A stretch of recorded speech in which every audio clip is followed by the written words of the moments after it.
السلام علیکم ورحمۃ اللہ وبرکاتہ۔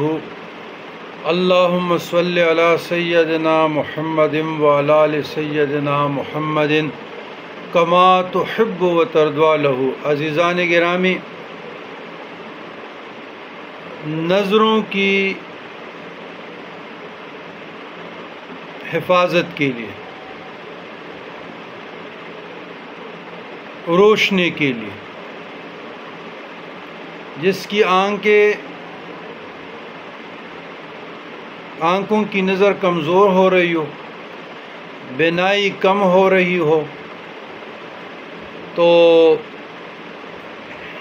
ان کے لیے یہ عمل،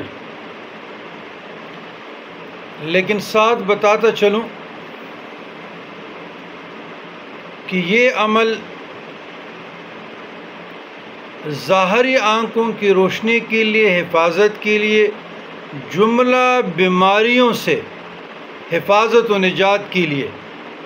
مجرب ہے بزرگان دین کا،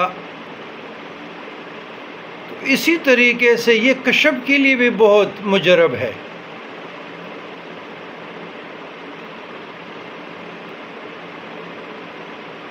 یہی آیت کوئی کشف کے لیے پڑھے، جس کی سماعت، جس کی بصارت، جو نور الہی دی جاتی ہے، اس میں مزید بہتری آ جائے، انکریزنگ ہو جائے، مراقبے میں بہتری کے لیے بھی،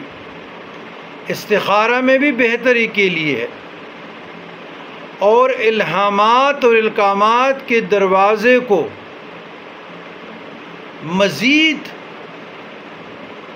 کھولنے کے لیے، اللہم اغفر لی ذنوبی وافتح لی ابواب رحمتک، اللہم انی اسألک من فضلک ورحمتک فإنہ لا یملک الا انت، یعنی اللہ کے فضل اور کرم کے دروازوں کو برقرار کھولنے کے لیے، رکھنے کے لیے، مزید نوازشات، نزول رحمت مانگنے کے لیے، عطا ہونے کے لیے، ہر لمحہ دوسرے لمحے میں بہتری لانے کے لیے بہت مجرب ہے، اور اس فقیر حقیر کا عمل ہے۔ بلکہ میں آپ لوگوں کو بتاتا یہ چلوں، یہ مشاہدے کی بات ہے کہ اگر کوئی چاہتا ہے کہ روز قیامت میری نظر تیز ہو، اللہ کی حفاظت میں ہوں، اور رستے کا صحیح اہدنا الصراط المستقیم کا تعین ہو جائے، یا راہ سلوک میں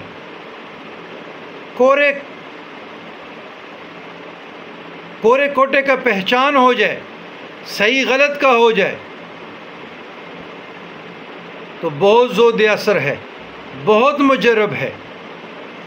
وہ آیات ہے سورہ کاف کی 22 نمبر آیت۔ بسم اللہ الرحمن الرحیم،